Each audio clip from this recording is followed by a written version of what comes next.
I guess you can say I became a rebel. To the point to where I don't talk back. My mom beat that into me very much so. But 99% of my friends are guys. So we always get together, we roast each other, we be scoring and everything. So that's my mentality. So when we're training and then all of a sudden the trainer say something or they try to roast me, I had to clap back. Nobody else had to clap back. So when I clap back, they considered it as talking back and blow up drills out this world. Like I couldn't breathe to save my life. You hear me? It got to the point to where every time I went to training, they would flip a coin on who was gonna whoop my ass because they knew I'm not gonna say something. And I did, I wasn't talking back. It's just I'm not gonna let you sit up here and roast me. Like I didn't pay you to roast me. I paid you to teach me. So if you tell me stuff that I need to know, I'm gonna keep my mouth closed and my ears open. But if you try to roast me, oh no, we could turn this motherfucking Death Comedy Jam. You gonna lose, buddy. So it was a lot of trials and tribulations. On my 5th year, I actually almost quit wrestling. And thanks to my mentor, Hugh Rowe, I idolized Awesome Kong. I saw Awesome Kong and I was like, yo, this thick chick out here beating up bitches. I can do it too. And I used to always watch her in Japan. I love her. So Japan wrestling is my home. Like that's what I've always studied. Nothing but Japanese wrestling, whether it was Dragon Gate, New Japan Pro Wrestling, anything. Great Muta, I love that, man. I wanted to like work him before he retired, but it's not possible. But like that's the stuff that I looked at. So my mentor made it happen to where I could speak to her, and she called and she asked what was going on, and I was telling her all the hardship I was going through, and she got really personal with me, and told me some stuff that she went through and how the stuff that me and her was going through was very similar, and told me to keep pushing forward, and so I did. Now we're on 15 years in the business, and I get to finally have my match with Awesome Kong. Holy shit. Never thought it was going to happen. I had a blast. The only thing that I would take away is that she wasn't 100% because she had wrestled Gail Kim and did the TV tapings, but that's when she was still with Impact. And so she wasn't 100%, but we still went out there. We killed it. We went Japanese strong style. I had a blast. It was an amazing time. And after that, me and her just became inseparable. Like we always talked, we always communicated. And honestly, because of her, I actually had my AEW tryout. It wasn't nothing like I literally remember calling her and was like, hey, because this is when I was staying in Tennessee. Like every time that I've wrestled, I have been in all different states because I wanted to get out there. I wanted to apply myself and get my name out there more. It was very difficult because, couch surfing and, dealing with people who are like, hey, I have your back, but then they stab you. You know what I'm saying? It's a lot to deal with. So at that point in time, I was in Nashville. My mom and my kids were still in Texas. And I hit her up and I saw they was going to be in Nashville. And I was in Rome, Georgia. And I was like, hey, who would I talk to about helping set up the ring? She was like, wouldn't you just rather work out? I said, yeah, but bottom it don't matter, And she was like, well, I'm talking to Kenny Omega right now. Send me your promo pics and some gifts if you have them. And my heart is just like, oh, shit. Oh, okay, I'm going to send it. Oh, I hope it don't look bad. And then she hit me up and was like, Kenny loves your look. And I'm going to call you in a little bit. And I was like, okay. And she was like, so I got your tryout. I said, I'm sorry, what? She's like, I don't know how this goes. She's like, because usually there's like a system. She's like, but we just going to bypass all of that. And literally bypass all of that. I sent her my resume and everything. And I had my tryout.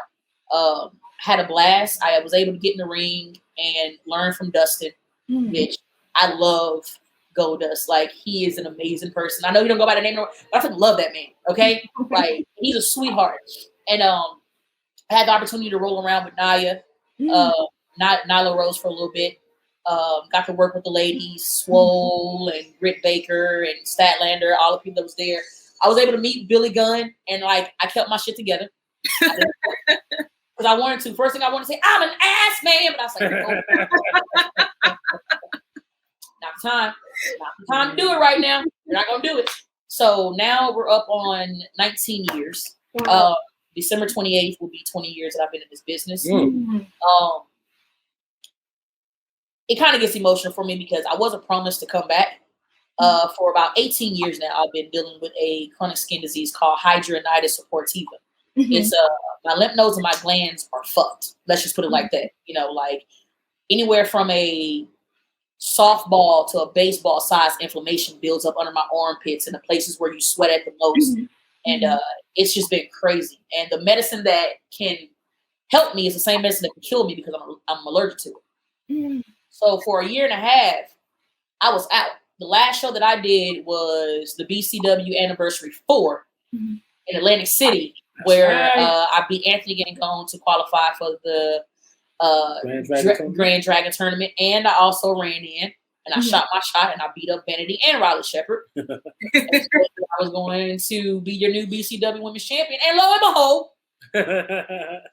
and behold, yes, here we are. So it was really hard for me this year and a half while I was out. And I'm trying not to get emotional about it because, like, I've dealt with a lot of bookers. And I dealt with a lot of promoters who say something that sounds good, but when push comes to shove, they don't speak with action, you know. And I'm not saying this because I'm in this man's house, I'm his champion, but Anthony Cole is by far a legit, not janky, legit wrestling owner. And he actually gives a shit about his roster. He cares about his wrestlers. Like, this man I spoke to the whole time that I was out a year and a half, you know, because it was hard for me. My mental was worse. The person that I'm about to beat the shit out of this week was another person that had my back, which was my wrestling nephew, Isaiah Wolf. You know, like Cole, Isaiah Wolf, and Deshaun Pratt were three people that kept my mental from going overboard. They kept pulling me off that ledge, you know, when I didn't think that I was going to return, when I felt like even if I did return, nobody was going to give a shit. You know what I'm saying? Like, it was a lot. And upon the last month of last year, people who were supposed to be my friends and supposed to be my family tried to get me canceled and tried to accuse me of being a con artist and a scammer because I actually did what y'all told me to, and that was if I needed help to ask. And everybody took that and decided that, hey, we're going to start hitting up other people and start asking people if they've ever helped you financially. And we're going to try to call you a scammer and a con artist. And I've said this so much times, like, I have health insurance, but there's a lot of stuff that I still have to pay out of pocket. Everybody knows how Medicaid is, how any kind of health insurance are. They cover stuff to a certain extent and other stuff you got to come out of pocket. And I've said that. I've never led anybody wrong at all. And these people tried to cancel me, and that hurt my soul. And like, I literally almost didn't come back. And I got my shit together and said, you know what? I'm gonna push forward. I'm gonna go for it. If I'm not able to return, I will try my best not to be bitter, you know, and try to move on. But God blessed me enough to where I'm not gonna say that I was 100% when I returned. I was at least at 65%. But I went in there and I gave it my all. I did what I do best, and that's knock heads off for the culture respectfully. And you're looking at your BCW Women's Champion. And since then, I have not seen my mother and my kids since April 21st of this year. I was only supposed to come out here for a month or two and then go home. And then everything picked up. It was like, oh, you in New York? Bet. You booked this day? Hey, booked. And I'm like, shit. Okay. Mom, I'm not coming home.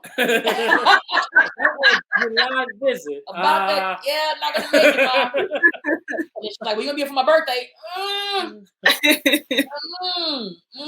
Mama, I'm trying, Mom. You know, but she understands. It's getting better for her now. It's just like, it was a lot for her. That's why, like, before I was out for a year and a half, I literally was blessed enough with everything that I had saved up, and I was able to put my mom and my kids in a house before I left and started traveling, paid rent for a whole year. You know what I'm saying? So my mom, kids didn't have to worry about nothing, you know, and that's something that made me feel beautiful and amazing, because I always said that, you know, when I get a chance, I'm going to take my mom out of her apartment, put her in a house, put her and my kids in a house. Like, I've always seen my mom in an apartment. I watched my mom struggle to take care of me. You know, like, mom was a single parent. My dad ain't shit. I mean that. So it was only my mom. And I saw my mom struggle.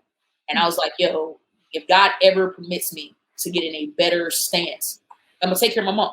And that's what I've been doing. And now, here we are. I think we're coming up on 200 days as BCW Women's Champion. I am undefeated as far as when it comes to this belt.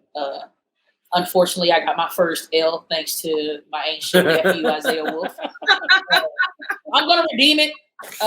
Match 2 is this weekend, RSW in Morgantown, West Virginia at the Fuzz Fest. So not only do I get to beat his ass, I get to beat his ass at a concert in front of a whole bunch of people who ain't seen me. You're going to watch me whip his ass. I'm winning, just, hard shit, a lot of craziness, but all in all, that's pretty much what got me into wrestling, and that's why I'm here now. Wow. Thank you both so much for sharing your stories. They're both different, but it's really, really fascinating seeing how one can come from humble beginnings and then make something with sometimes just nothing, and seeing where that happens, the journey, where it takes you. That's truly life. You never know where you're going to end up, but look at you both now. And thank you once again for sharing your stories. And I love the relationship that I'm seeing. It's not something that you see often between the wrestler and the promoter. And just like you were saying, Ruthless LaLa, you dealt with so many different promoters and bookers. Some talk a good game, as you were saying, but you like to see things materialize.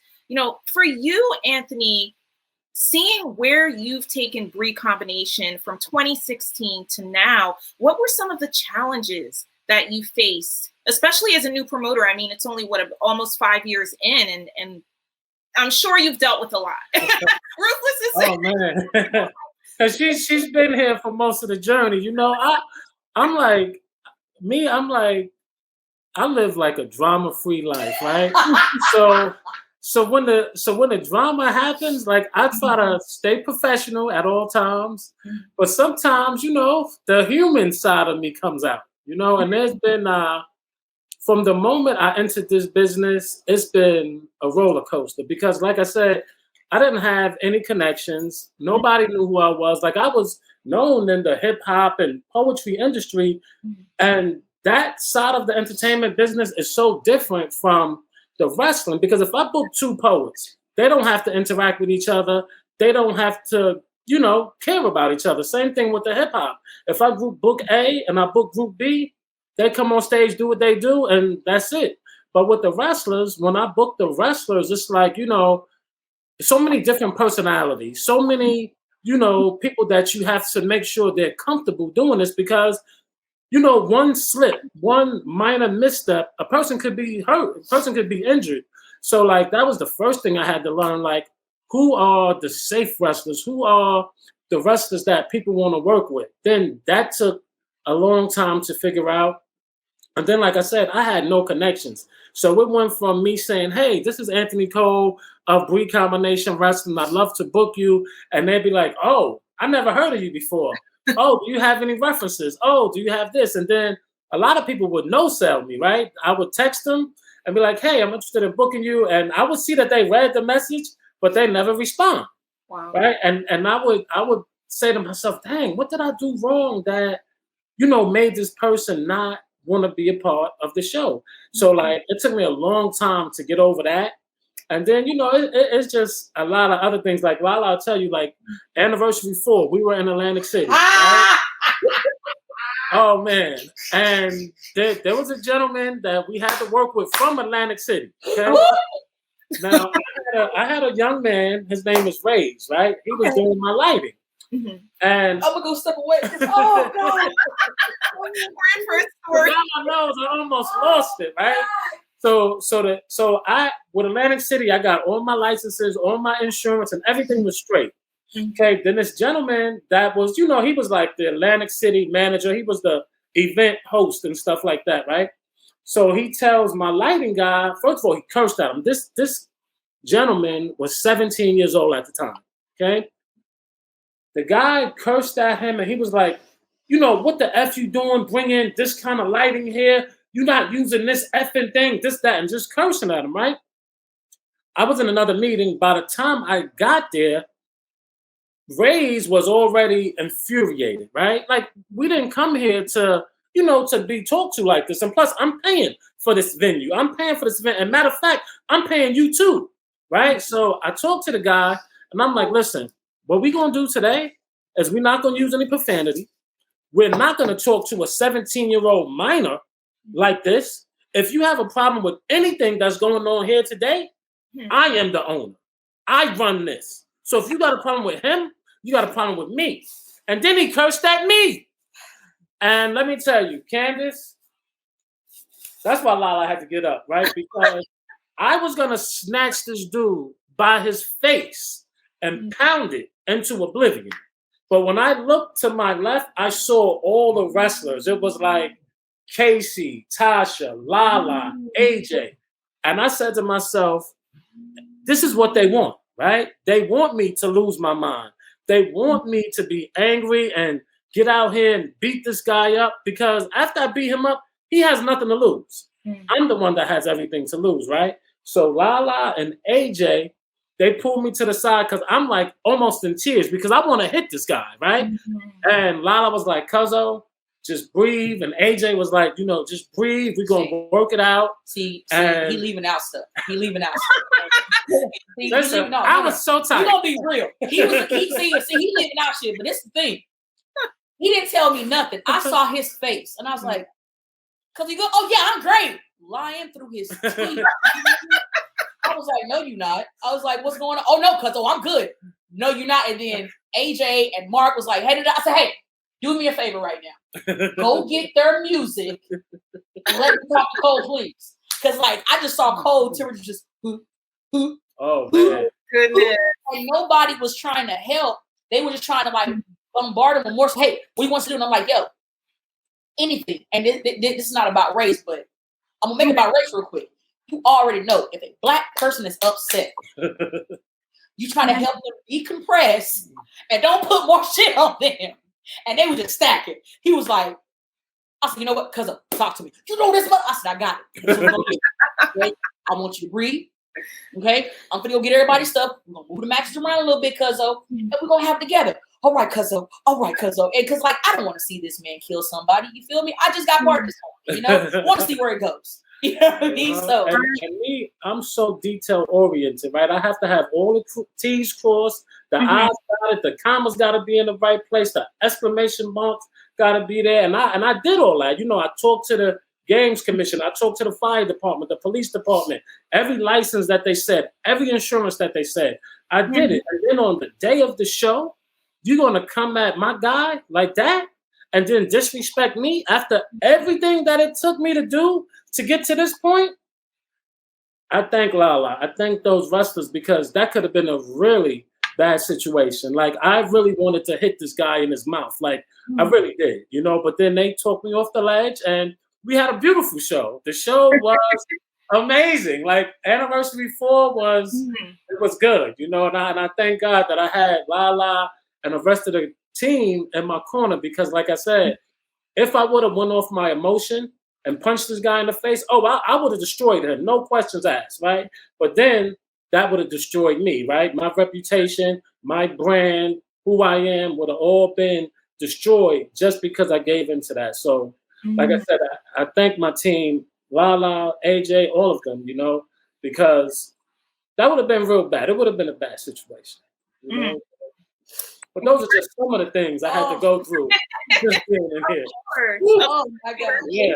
To that, because that's an achievement. Anytime you have a really great show, that's an achievement in and of itself, because you never know, just like you were recounting the story, who you're going to meet, the type of personalities that you're going to come across, and what will exactly happen on that day, because anything can happen. Anything. Ruthless, you mentioned race, and I'm glad you brought it up, because and we have to get into it. I mean, I'm talking into it. I love it. I'm talking to the BCW Women's Champion. You are Black. Anthony Cole, you are a founder and CEO of a wrestling promotion. You are also Black. And that's not something, even on the promoter side, that we see often. So we have to praise you for that. And we have to praise you, Ruthless LaLa, for what you have dealt with in this industry, being a Black woman. Now, Ruthless, for you, you're going on 20 years, 20th anniversary. Anthony, you've only been in this business for maybe about 5 years. From both of your perspectives, given the time frame in which you've entered the wrestling industry, what changes have you seen when it comes to Black individuals being a part of this business that's really hard, really cutthroat, and goes, right? I'm gonna let you go first because you know how I feel about this. You know what? Do you got a short answer? I got a short answer. You know what? The one thing that I have seen change is many of the wrestlers. When I first came in this industry, it took me a long time to meet these wrestlers, right? And what I would see from the promoter's point of view is how everybody looked at these wrestlers. They looked at them as if they were real life superheroes. And I never really got personal with the wrestlers, but I assumed they were all professional, right? But then as I got into the business, when that whole Me Too movement came out, it opened my eyes so much because a lot of people who were caught up in the Me Too movement, I would have conversations with these people and be like, you are somewhat of an idol. You're a role model, whether you want to be or not. But by choosing this line of business, that comes with the territory. So whether you think people are watching you or not, they're always watching. So like people say, what's done in the dark comes to the light. That's the one thing I can say about this industry. So many people who I thought were on the up and up, doing the right thing, turned out that, in the dark, they were some characters. So that's the biggest thing I've seen. And it was so bad that a lot of companies had to close down because of what was happening, behind the scenes. So, that's one thing that I said, you know what? I'm always going to operate with honesty and integrity. I'm not going to be about the BS. So when you come to BCW, you don't have to worry about that. I hired Riley Shepard to be my sensitivity liaison because if you ever come to a BCW show and someone says something or does something to make you feel uncomfortable and you're not comfortable with talking to me, talk to Riley, talk to LaLa, because they'll get it to me and I will rectify the situation immediately. Like I have a 0 tolerance policy for that. And LaLa, 0. So look. It almost look like a frog. Look at it. Wait a minute. I'm sorry. It does look like a I'm frog. I'm sorry. So, Candace, she not Let them behaving see this today. dope shirt you got. Because dope shirt. Show your dope shirt. Oh, baby. That's right. Shout out to my man, Vince Steele. Thanks for the shirt, bro. Shout out to everybody in prolific but Isaiah Wolf. Respectfully. Right. For me, the problem is, I'm going to be honest with you, it hasn't gotten better. The reason why it hasn't gotten better is because you have these Black people and Black wrestlers who pretend to be pro-Black, who pretend to be for the culture, but they're only for the people that they like. Instead of, hey, look at these people. Like, I'm going to be honest with you. I'm going to give you some names. There's no reason why Darius Carter shouldn't be signed. There's no reason why Il O'Neil and Jordan Blaze shouldn't be out here in TNA or AEW fucking it up. There's no reason why you shouldn't see Isaiah Wolf and Marcus Marquis and Tyree Taylor and Deshaun Pratt and Boom Harden. There's no reason why you shouldn't see the rep everywhere. But because people don't like it when you don't feed their egos, they want to go above and beyond to not get you booked nowhere. Or be like, hey, don't book that person because they're this and this and this. Here's my philosophy. There's too much room for everybody to eat. If legitimately, like a lot of people say that one thing that I hate, oh, there's only room at the top for one person, you're lying. Because if there was only room at the top for one person, there will only be one championship belt. Not multiple. There'll be one. And everybody that's a wrestler will be fighting for that one belt, but there's not. There's women's championship. There's intergender. There's tag team. There's trios. There's intercontinental. There's all Atlantic. Like there's a plethora of belts. So for you to sit here and try to give me that bullshit of, hey, there's only room at the top for one person, spare me that. You know what I'm saying? No. If everybody could put their egos to the side and just support each other without being like, hey, I supported you, why don't you support me? Or hey, I shared that one flyer for me, you didn't share the other flyer for me. How about we just stop doing stuff for self-gratification and we just be genuine? And that's the problem now. People are not genuine. They pretend to be genuine. They pretend to be for the cause, but they're not. I want to see my Black brothers and sisters, my kings and queens soaring. Because I've always had a problem with seeing nothing but white people on flyers. I hate it. I hate it because 9 times out of 10, the black people who you don't put on that flyer is the one that have the matches of the night. It's the one of the people that's actually paid to come and see. And you can't give me this story of, oh, well, you too dark to put on the flyer. They got filters for that. Don't play with me. You get what I'm saying? So like, it's like, I want to see wrestling get better, but in order for wrestling to get better, wrestlers and wrestling companies and owners have to take accountability. We can't keep letting people who ain't even in the business no more try to come and tell people who they can and can't have on the show. We can't keep letting people tell a promoter, you can't book this person because I have a personal problem with him, and you let that rock. At some point in time, we have to put our foot down and say, hey, what you doing is not cool. Either fix that shit or we're done. Right. Yep. But people are so afraid. Well, what about that friendship? Really think about this. If somebody is your friend, they're going to bring nothing but positivity to you, not negativity. Yep. And the second that a person does nothing but always try to go snapping on you and tell you and then apologize, well, the reason why I snapped at you, I was having a bad day, and I bumped that. Nope. I have depression and anxiety, and I don't snap on my friends. I pull space away. If anything, I shut down because I know that people have lives. They have stuff that they're doing. And even though people are like, hey, I'm here if you want to talk, I don't want to bother nobody with that. You know what I'm saying? Because everybody has problems. So that's the thing. If people need to start standing their ground and standing up to people. You feel me? This wrestling is going to continue to get worse until people start taking accountability and put their foot down and be like, this ain't rocking. Mm-hmm. Get these lazy wrestlers out who feel like they don't have to do a promo. And if they do a promo, the promoter gonna have to pay them extra. Get out of here. Make it make sense. Right. You have so many good black queens and kings in wrestling who you don't get to see because you got all these whining, crying, baby back bitches talking about what wrestling owes them, and wrestling don't owe them nothing. Wrestling don't owe me nothing at all. Right. Like there's it hurts my heart that I don't see so many people out there doing their thing because people want to hinder them. You know what I'm saying? No. Wrestling needs to get better. I love the fact that now I'm starting to see more black wrestlers on flyers, but that ain't enough for me. It has to keep getting better. You know what I'm saying? Because wrestling has always been preceded as a white man sport. And honestly, it's been hard for me to get a lot of places because, one, I'm covered. The most you're going to see the skin on me is my back. That's because it's open in the back.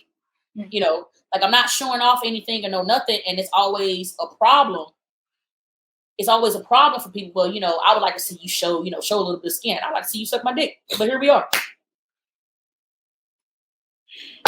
Views expressed by Ruthless LaLa. It's me and me alone. It's me and me alone. I said this. If y'all have a problem, go to the look like I give a fuck at gmail.com, .org, .net. Shut the fuck up. Respectfully. Well, I knew what I was getting into just based on social media alone, Ruthless. And I personally am all for genuineness. You talked about being genuine and real, and you can't knock that. You really can't knock real, right?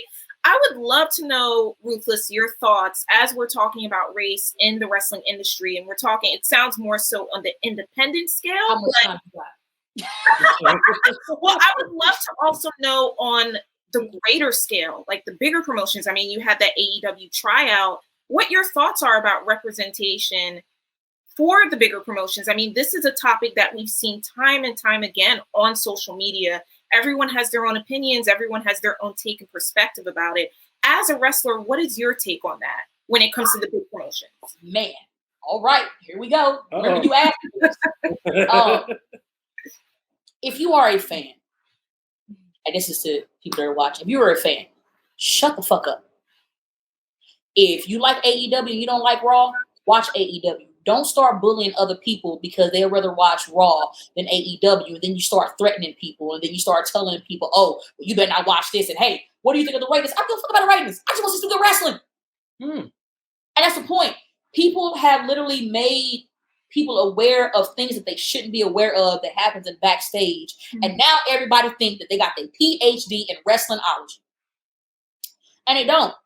I miss fans who just used to sit and watch. If you didn't like it, you turned it off, you watch something else. But now, oh, you're going to hell for watching WWE. AEW's best. Stop. Stop. I'm going to tell you the problem with all major promotions. It's not on the believable anymore. You want to take, people fail to realize, I'm going to say this again, wrestling is not fake. I'm going to say it again for people in the back. Wrestling is not fake. It is a controlled, predetermined sport. Combat sport. Controlled combat. I know who's going to win, but that don't mean I'm just going to go out there and right. Bro. No, I'm going to make you work for this win. Point blank and period. And that's the point. It's like, there's no way that I'm supposed to get in your face and I'm going to talk trash and you're going to talk trash to me. I ain't going to pop you in your mouth.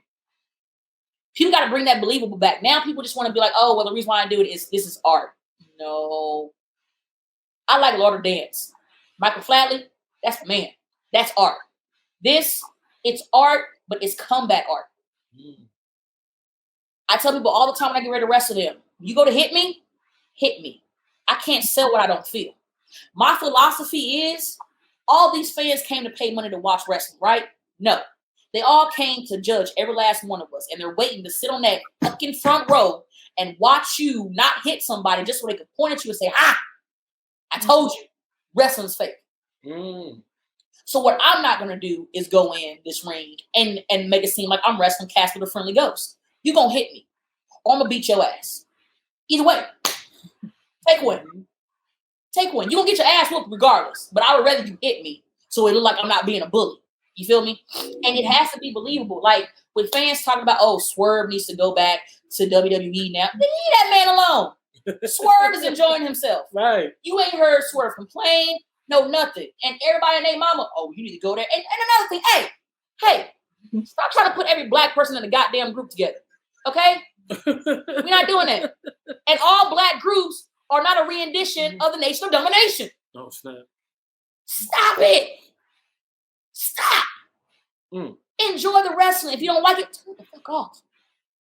Go watch Law and Order SVU. Go watch The Masked Singer.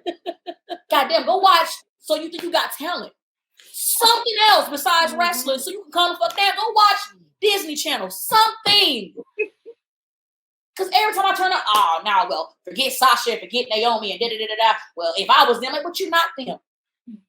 Because you go to your job and you clock in and right automatically you clock in, you ready to clock the fuck out. So you can't sit up here and get on your keyboard and say, oh, I can't stand them because no, they did what was best for them. And I ain't going to hold you. I did the exact same thing. You're not going to keep constantly having me in a very negative environment and then expecting me to just sit there and eat shit. I know my worth. So if you don't treat me like my worth, deuces. And I commend both of them. Legit, I did the exact same thing.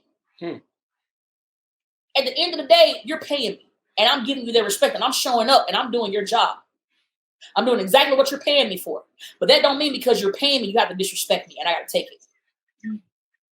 Give me that same respect that I give you. I'm respectful until you give me a reason to disrespect you.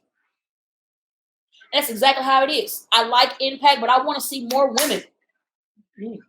I like AEW, but I would like to see more women. Tony, you have a whole plethora of women on your roster, fam. Why are we on this site? Why are we only just singling around certain women? I mean, I get it. If you got the money to just pay people to sit around and cater, that's fine. But you got these women who didn't get a contract because they want to sit and cater. They wanted to work. I'm like, no offense. I'm tired of seeing the same. Julia, Thunder, all these other people. When I know they got Diamante, I know that they have all these other wrestlers on there, and you're not putting them out there. And if I want to see Diamante, I got to go to Dark. No, Diamante deserves to be on Dynamite. Yeah, I agree with that. And Rampage. Diamante can go. I've wrestled Diamante. We had a onesie match. Best time ever. You feel me? There's no reason why she shouldn't be shining. He needs to get that focus on what matters and get this women division together. Because it ain't looking good. And you got a whole bunch of potential that you're just sitting on.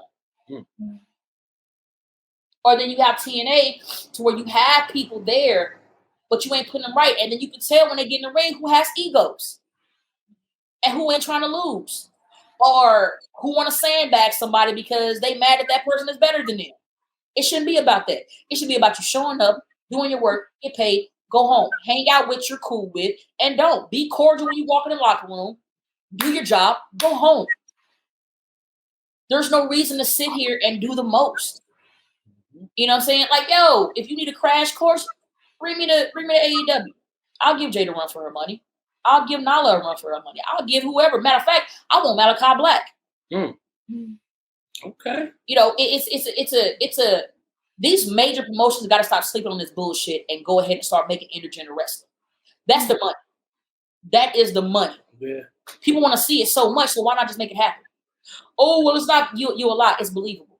It's massively believable if you make it believable. Having somebody that looks the size of Minnie Mouse going up against somebody the size of Miro, stop it right now. Stop it. Stop it. You're showing us that you're doing drugs and drugs is whack. Stop it. Make it believable. You get what I'm saying? Like, if I get in the ring with Brian Cage or I get in the ring with Miro or anything of that sort, it's going to be a fight. I promise you. It's not going to be no, stop it, Miro. I'm going to light his ass up. Because it's the same thing as if in a fight. If I'm in a fight and I'm wrestling, I'm fighting a dude, I'm going to beat your ass. I don't care. And if you're taller than me, guess what? Kiss them legs goodbye. I'm going to break you down to my size. I'm kicking you in your chins or your kneecap. You're going to get to my size, and then I'm going to fuck you up. It's on and popping. Like, bring intergender. Like, people are tired of seeing the same females wrestle each other. They're tired of seeing the same dudes wrestling each other. Mix it up.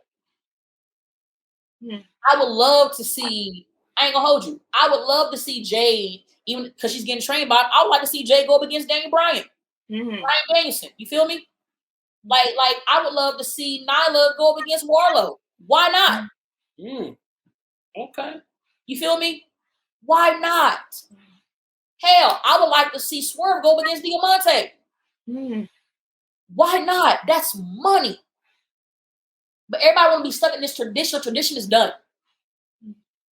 Tradition is done. It's still there, but it is done. In wrestling, you adapt. You adapt or you get left behind. That's where we're at now. Adaption. Evolving. People don't know how to do that. They want to stick to where they're comfortable. That's why a lot of relationships don't end when they're supposed to, because they're comfortable and they don't want to start over. So you don't even give yourself a chance to be happy. You just want to stay here because you're content. That don't work for me. Like, I'm going to be honest with you. Since I've been back, people have been telling me how proud they are of me and how great. I don't feel like I've done none. I don't feel like I've done enough. I've sat in a bed, medicated up, not able to work out, not able to do nothing for a year and a half. I refuse to come back to this business and take it slow. I'm putting neck on pressure all day. You know what I'm saying? It's time to get this work. And people have to be like that. But you have these people that want to whine, oh, this promoter's not booking me. Did you hit them up?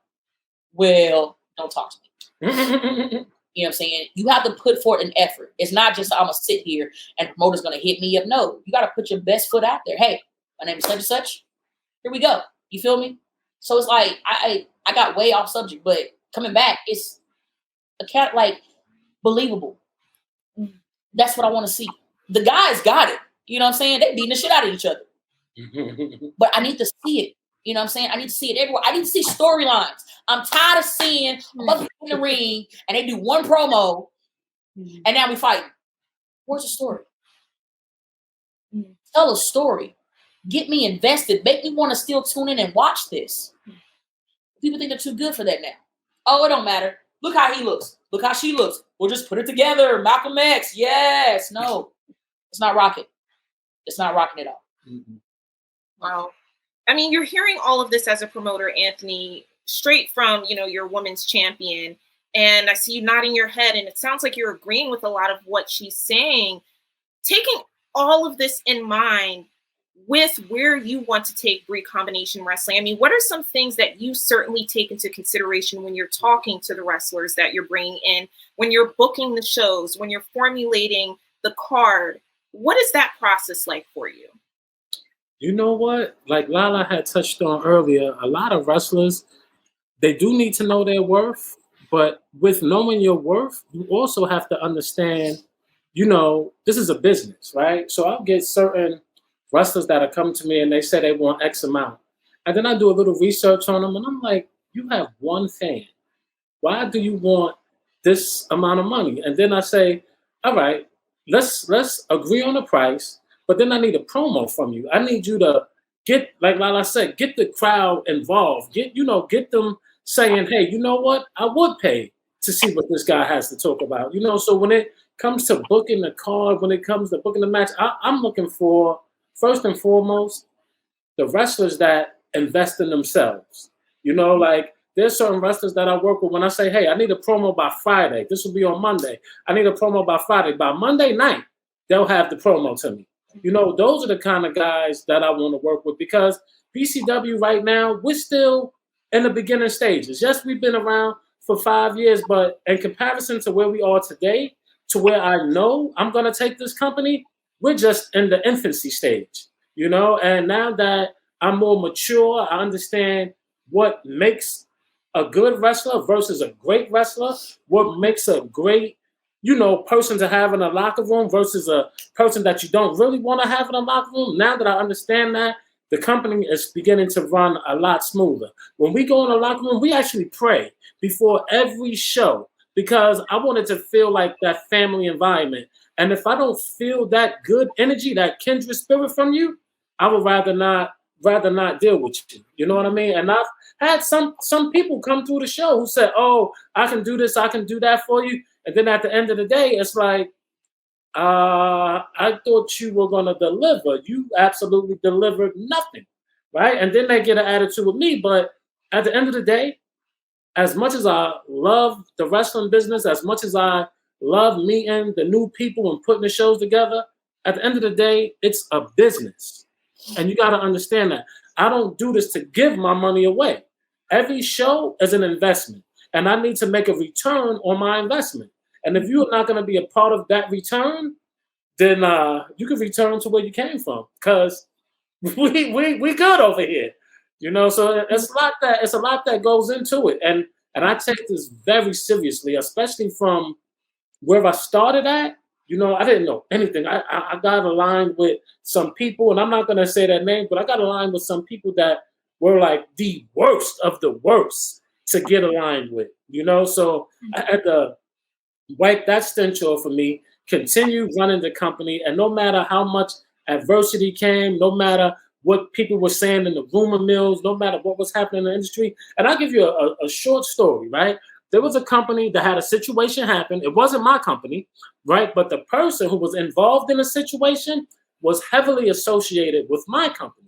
So instead of the other company taking the responsibility and addressing what happened at their company, people called me and they were like, Aunt, listen, you have to understand, you are a Black promoter running a very successful business. We need to hear from you.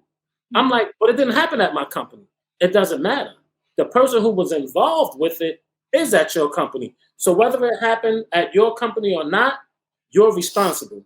And that's another thing Lala had touched on, right? Whether there's good things that happen at BCW, bad things that happen at BCW, as the leader of this company, I'm responsible for it all, right? And it took me a long time to understand that. And now that I do, that's why I have a zero tolerance policy. Like, you are not going to ruin what I'm taking so long to build. It takes a lifetime to build a brand, but 1 minute to destroy it. And more valuable to me than the money, more valuable to me than anything is my name, my brand, and the way people perceive me. So that's why I carry myself the way I do. And Lala, I tell you, like, she's been around me for a good portion this year, and I'm strict, I'm firm, but I'm about my business. I mean, I get it done, Candace. I get it done. Sometimes, I gotta, I feel like that's a whole other conversation. Candace, look at my face. You see how sociable he is right now? Right. He wasn't like that. Okay. So me telling me, because of, you gotta be so. No, I don't. I'm gonna sit in the back. Yes, you do. No, I don't. I said, you do know the more your company gets out there, they're gonna have to keep talking to you, right? I was like, and you're not gonna have your staff there, because at the end of the day, they're gonna want to hear from the owner, not the staff, not the governor of BCW. They're gonna hear from Anthony Cole. Right. You feel me? and that was a headache. You hear me? I still got a headache. Like I done played some video games in my day. Okay, God of War is my shit. You know, I done played it on the hardest level ever. I truly knew that God was testing my patience when He brought me into Anthony Cole's life. Oh, really? Because that socialness, trying to get him to be sociable, that was a. And now look at him, everywhere. I can't stop this man from being everywhere now. You know what? And who would have thought? All I had to do was get on your nerves and bug the shit out of you. And now here you both are, right? Here you both are. It's been so wonderful talking with you both. And to just end this fantastic conversation, we would all love to know the future of BCW, what's happening with the next show, who you might be facing Ruthless LaLa, if there's any tidbits you can tell us about. I know you don't want to spoil everything, but if there's... No. Look, I want the smoke from everybody. I said that when I won, but I still mean it, okay? I want the smoke. Jordan Blade, I ain't forgot about you. I'm beat your ass whenever you're ready to come and get this belt. Wait, right there. Masha Samovich, I'll beat your ass, respectfully. Whenever you want it, it's right there. Janai Kai. I want Mercedes Martinez. I ain't gonna hold you. That's somebody that I've looked up to as well, and I feel like there's so much I can learn from her, and like I just want to wrestle her and just get all the knowledge, man. You know, honestly, I would just like to just say bye and go to Japan and just go be great. I'm not gonna hold you. Like I just, but whatever BCW throws at me, it don't bother me at all. I gladly wear that target on my back, and I welcome everybody. I don't care. You can get it. I done already achieved my goals by kicking bitches. My short-term goals have been achieved, okay? I show no remorse to whoever. Get in that ring, it's a wrap. So, whoever won it. Honestly, whoever won it. Kenny, I know you didn't turn. Give me my match, Kenny. Moxley, give me my match. Brian Danielson, give me my match. William Regal, teach me, damn it. Please. And we're here for it all. We're here for it all. I love the list. I love the breakdown. And what about you, Anthony? Any parting words about just where you're taking BCW in the near future, your next show? Oh, man. Listen, you know what? BCW, the next show, October 30th, Richfield Park, New Jersey. That's our Halloween show. We're going to be crowning my 5th champion, the Grand Dragon champion. You know, I'm going to add another belt. I don't care. I'm adding another belt. That's going to be amazing. And then next year, I'm looking to take BCW International. We got some stuff working in Canada first. Manifest it the right way. We got some stuff happening in Canada, and we got some stuff happening in Paris. So, you know, and then Lala just mentioned New Japan. So, you know, I haven't gotten my hooks into New Japan yet, but I'm definitely got them on my radar. About to. I'm about to look them up. I'm about to show him a plethora of New Japan pro wrestling. We ready. We ready. I love it. Well, there's that New Japan Time Stardom show that's happening in New York in your neighborhood. So, hey. I didn't even know that. I'm on it. I'm definitely on it. I actually worked in New Japan. When I was in DC, I worked the New Japan Pro Wrestling show. I didn't wrestle, but I was still there, and they still paid me, so I was happy. Right. So, you know, to sit there and watch. I'm a huge fan of Minoru Suzuki. That's somebody that I also idolize, and I want to wrestle. I don't know how he is when it comes to wrestling women because I saw how he fucked up Asuka, but I'm here for it. So, respectfully, you know, honestly, I want to wrestle Eddie Kingston. I've known Eddie Kingston for a long time. That's the fam. That's one person that I will always have respect for. I've had the pleasure of knowing Eddie for a good minute. And there was a promotion that we had worked in Georgia, and some shit went up. I ain't gonna go into it. Some shit went up, and Eddie did something that he didn't have to do. And for that, he always had my respect. I always hit him up, check on him, and you know, like just seeing what Eddie's going through and him pushing forward, like that has been motivation for me. You know, so like if I can ever get a chance to get in the ring and fight Eddie Kingston, yeah. Oh, Killer Kelly. Oh, we got to fight, yo. Tired. Impact. That's the impact plug. I have a feeling we're just going to see BCW and you, Ruthless LaLa, and you, Anthony Cole, just everywhere internationally, taking the world by storm. So I am very grateful and honored to be able to talk to you both before that happens, because it sounds like you're going to be busy every week from 2022 and beyond. But thank you both so much for being a part of my show here at PWI. We really appreciate you. We are so glad to have you here, and congratulations on all of your success. And we cannot wait to see what's next for you both and for BCW. So thank you once again. No, thank you for having us. Like, this is actually, I was telling Cole, this is, I followed PWI for a very long time. And one of my goals have always been to be in the PWI magazine. And so, like, when he told me that I was like, I said, no, I don't. Like, I called my people. I was like, yo, guess what? I was like, what? I said, can you say shit? I said, what? I'm getting into my PWI! I was like, we did it! We did it! Oh, that makes me so happy. I'm happy to make dreams come true. I really am. And also on behalf of PWI, we're happy to have you here. And thank you all so much for watching this episode of Face Turn with Candace Cordelia, where we interview your favorite wrestling stars, all the personalities behind the scenes, and so much more. Stay tuned for the next interview. Of course, I always stay tuned because you never know who we are going to interview next. And I'm signing off, your host, Candace Cordelia. Until then, I will see you next time. Take care.